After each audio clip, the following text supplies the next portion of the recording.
Hello guys, ngayon gagawa nga pala tayo ng Tecno Pova 5 Pro. So 5G po itong unit na to, nakalimutan yung kanyang pattern. Yung gagawin po natin ay pwede sa lahat ng Tecno phone. Ito po yung pag hard reset ng Tecno phone kapag nakalimutan yung password. So unang-una, papatayin muna natin yung unit natin. So hintayin po natin siya mag turn off ng husto.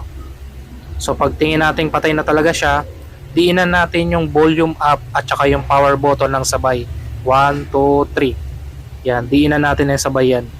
Pag lumabas na yung logo, bitawan natin yung power button. Tapos dapat nakadiin pa rin tayo sa pinaka volume up. So didiinan lang po natin yung volume up niyan hanggang lumabas yung Android logo. So pag lumabas na po yan, didiinan natin yung power button tapos pipindutin natin ng isang beses yung volume up. Yan, lalabas na yung nakasulat dyan. So pipiliin natin yung reset dito.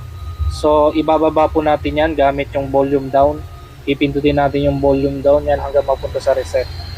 So pag nakatutok na siya sa reset, pindutin natin power button. At ipunta natin sa reset ulit, power button.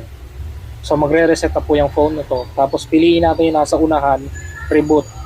So pag pindot natin yung reboot, hintayin na lang natin mag-on yan, kusang magbubukas yan at format na po yung cellphone niya dyan. Yung solution na to, pwede rin to sa mga naghang yung cellphone nyo, nag-stack up, nagkaroon ng problema, pwede nyo i-try yung hard reset na to kasi nakakatulong din to sa system ng phone. Kung mabagal yung cellphone mo, pwede mo rin gawin to, i-hard reset. So ngayon, titignan natin kung okay na ba siya. Naghihintay lang tayo ng mga ilang minuto para mabuhay siya. So ito, pinas forward ko na to para makita kaagad natin.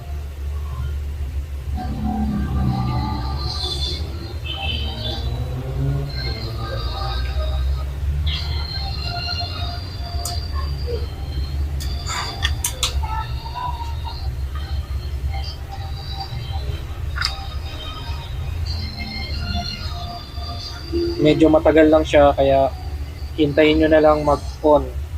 Wag po kayo magpipindot ng kahit anong pindutan diyan. Hayaan nyo lang po siya.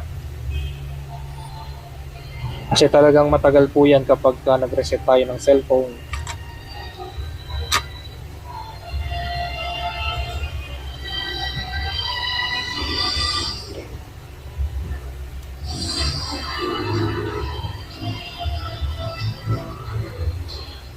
Malapit na to. Ayan. Nag-open na siya. So, set up na lang po natin yung mismong phone natin. So, hanapin natin yung country natin, Philippines.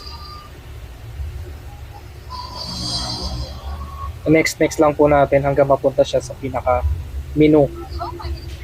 So, ayun, nasa Google pa lang po tayo. Skip, next. And ganyan lang po.